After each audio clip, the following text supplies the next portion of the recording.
Welcome to Gold Derby's TV Sound Panel. I am Senior Editor Marcus James Dixon, and we are here with Ben Barker, Supervising Sound Editor, Designer on Apple TV Plus's 5 Days at Memorial. Ben, the first episode of the series, Day One, is the one that's being submitted in the sound categories at the Emmy Awards.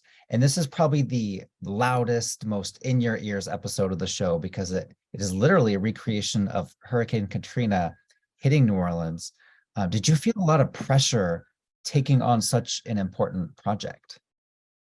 Yeah, absolutely. Number one, it was a very, true story, obviously, because it was something that happened. So we had to be very careful about how we approached it. We had to think about the reality of it and everything that went into it. So yeah, it was.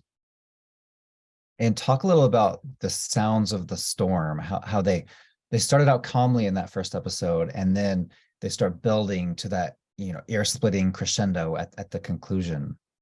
Yeah, that's right. I mean, when we saw the whole series, we kind of had to look at it from day one to day five. Those were the episodes which were centered around the hospital. And we had to use a certain point in episode one, which was the Sky Bridge, as our kind of eye of the storm. So we had to build up to that point. That was our loudest, most intense moment. And then from there, as each day had its story, we had to then implement the sound from there. So yeah, day one was our sort of big moment. In designing the storm, it's something that we had to break down a lot because a hurricane, you don't stand outside and record it, you run for cover. So we had to listen to a lot of real footage of those and then break down each element. So there was sort of lots of whistling wind sounds which were coming off the buildings and city landscape, which we recreated, as well as the sort of low rumbling tones, and then the actual sheer brute force of the storm, the real sort of gusting elements to it.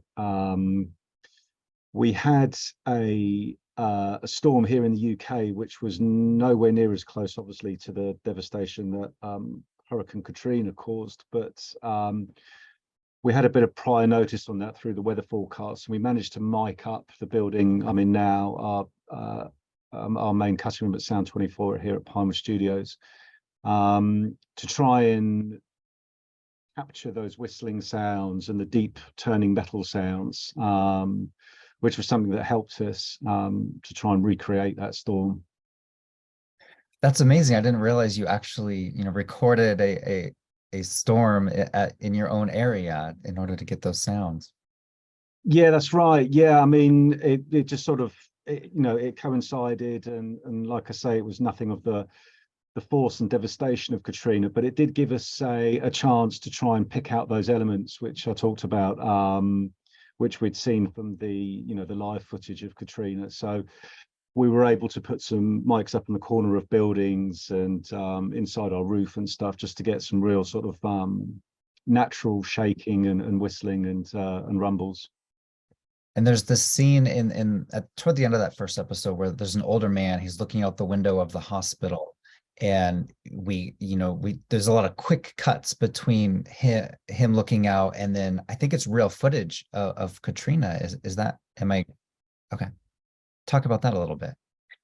Yeah, well, that was just sort of a scene where it happens a couple of times in the show, but I think certainly in day one, but I think that moment is just highlighting how violent and devastating that storm was outside.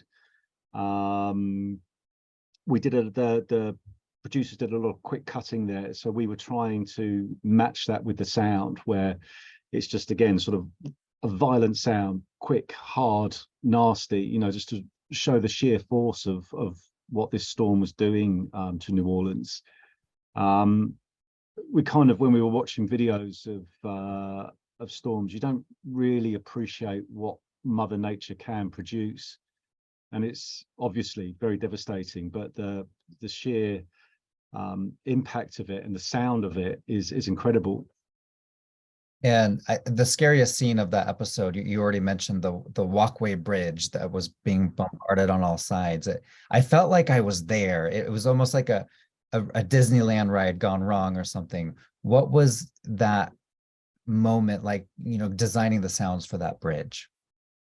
Yeah, well, that again was kind of like a learning curve for us, that one. We initially thought it would be just a cacophony of noise, but we found out through speaking to people that again the metal would turn. You would hear high winds coming through the broken windows. There would be glass moving around, and we tried to. The scene just prior to that was in a stock room where one of the nurses is hiding. At that point, we had to sort of make it nice and quiet to then get that massive impact as you come out onto that sky bridge. So we kind of were very wary. That was our eye of the storm. That moment was the biggest moment that we would be hitting, certainly in episode 1, but like I say, from days 1 to 5. At the start of episode 2, we actually see the levees break and the water comes pouring into the city. It felt very much like a blockbuster disaster movie. And, sonically speaking, how did you pull off that moment?